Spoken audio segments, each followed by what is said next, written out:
What could potentially go wrong when you are buying a house?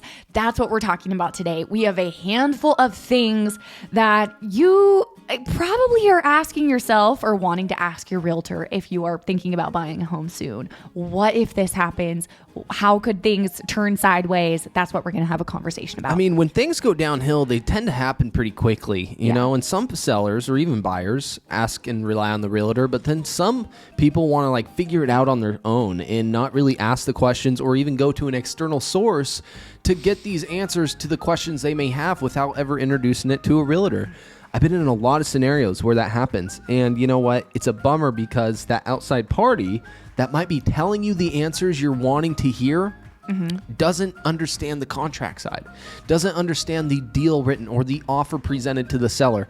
And so that's what I mean by when things go wrong in a real estate transaction, they can go by really quick. But the reality is, in our favor, the Oregon sale agreement is written for the buyer.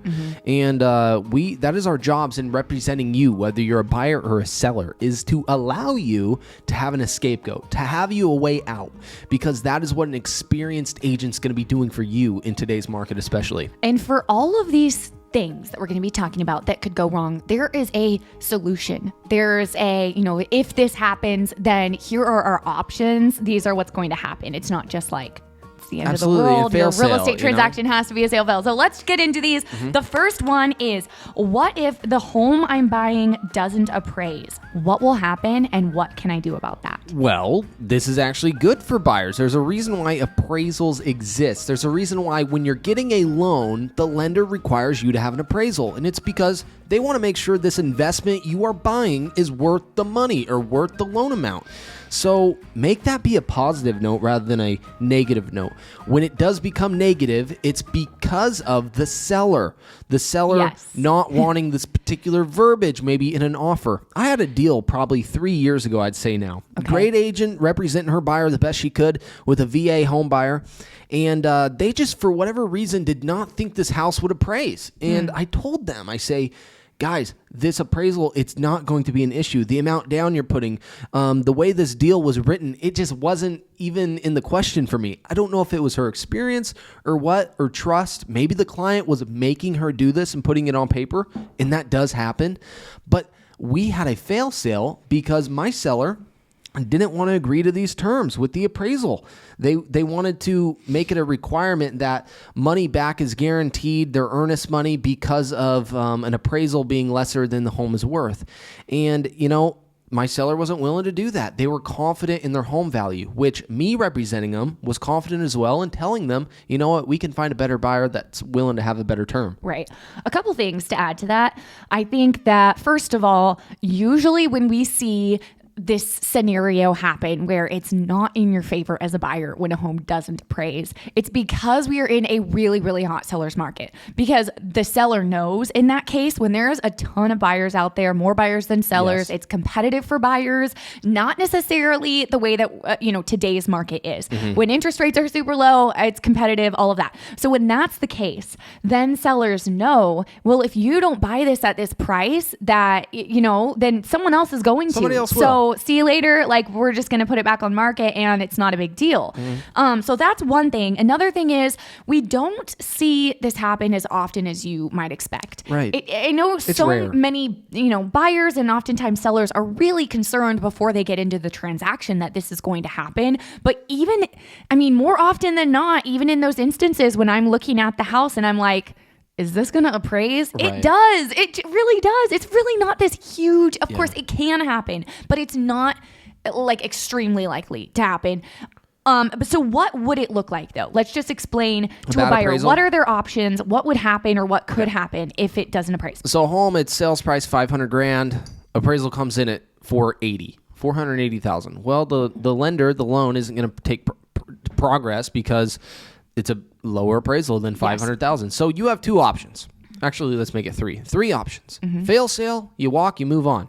Can't get the loan, don't want to do it. The seller, they do a price reduction. Yep. Maybe $580 is all they're willing to do.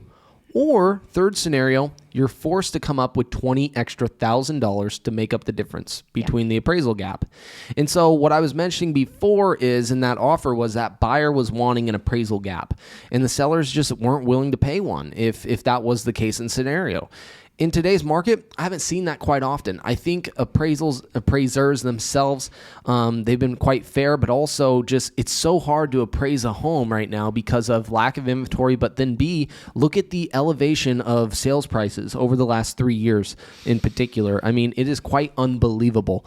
So lately, I have not been seeing too many low appraisals. But those are the three scenarios that happen. If an appraisal comes in low, you're looking at fail sale, walking away, seller agrees to that appraisal price, you guys keep moving on with your deal, or you're fronting the money, fronting the difference. Yeah.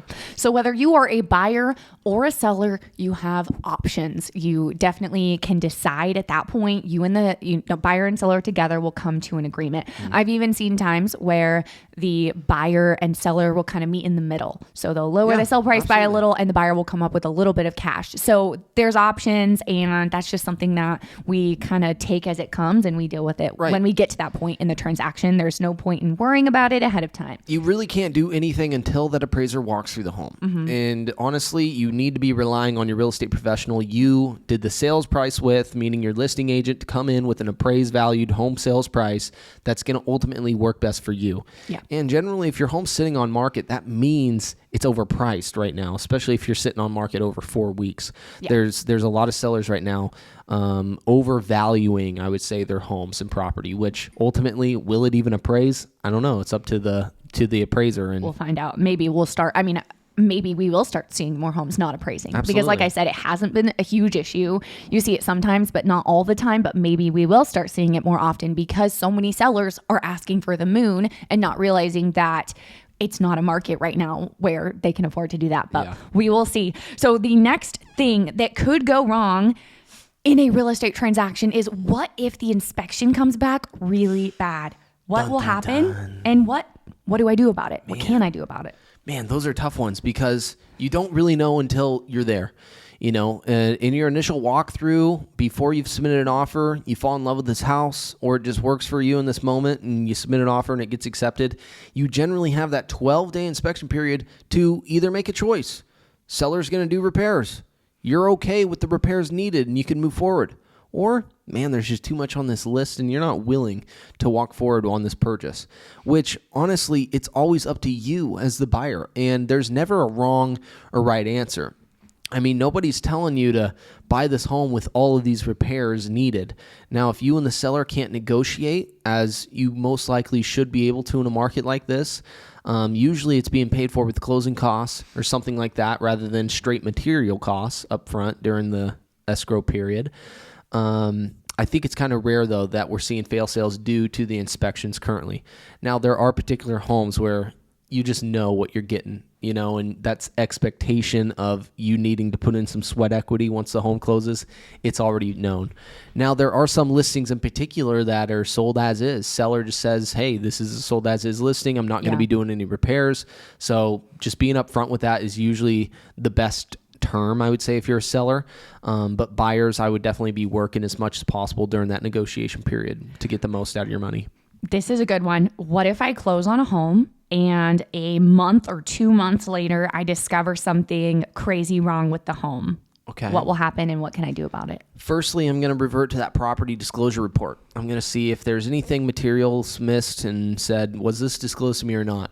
If there's nothing there, well, then I'm looking to, I mean, you're already past that home warranty period, I would assume. So usually you would purchase a home with a home warranty package. Yeah. It'll cost you about $450 to $550, depending on what company you go with.